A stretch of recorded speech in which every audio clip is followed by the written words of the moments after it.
जी, और इस बीच आप ये जो तस्वीरें देख रहे हैं आपसे कुछ वक्त पहले की, जब मेनका गांधी ने अपना नामांकन दाखिल किया। मेनका गांधी सुल्तानपुर से चुनाव लड़ने की तैयारी में आज नामांकन दाखिल किया और हाल फिलहाल उन पर चुनाव आयोग की सख्ती भी देखने को मिली, जब उनके एक बयान के लिए उन पर 48 घंटे का प्रतिबंध लगाया गया। और वो बयान सीधे सीधे एक समुदाय विशेष को चेतावनी देता हुआ बयान था मुस्लिम समुदाय के लिए, जब उन्होंने ये कहा था कि अगर वोट नहीं देंगे तो बाद में नौकरी मिलने में आपको मुझसे दिक्कत होगी।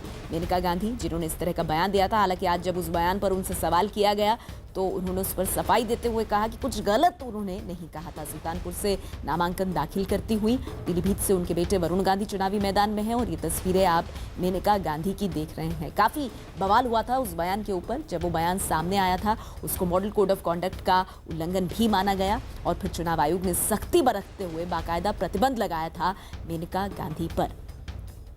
ये तस्वीरें नामांकन की आप देख रहे हैं। सुल्तानपुर में मेनका गांधी ने नामांकन दाखिल किया है, एक रोड शो किया, उस दौरान मीडिया से बात भी उन्होंने की और उसके बाद नामांकन करने पहुंची हैं।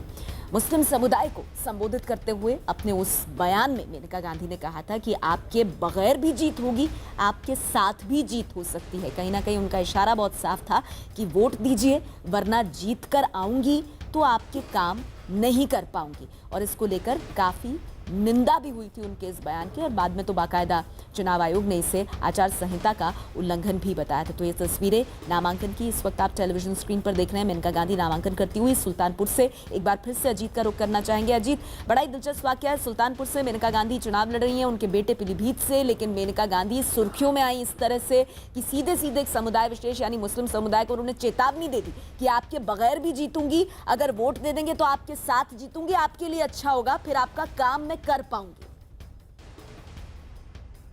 बिल्कुल नेहा, सही बात आपने कहा कि जो मेनका गांधी हैं वो इसी बात को लेकर सुर्खियों में आई थी कि मैं आपके बगैर जीत रही हूं और आपके साथ से भी जीतूंगी। और बाद में उन्होंने अपने वोटों की कैटेगरी भी की थी, जहां 80% वोट मिलेगा वहां ए कैटेगरी, जहां 60 वहां बी और जहां 50 वहां सी और जहां 40% वोट मिलेगा वहां डी कैटेगरी, जिसके बाद उनके ऊपर भी प्रतिबंध लगा दिया गया था निर्वाचन आयोग की तरफ से।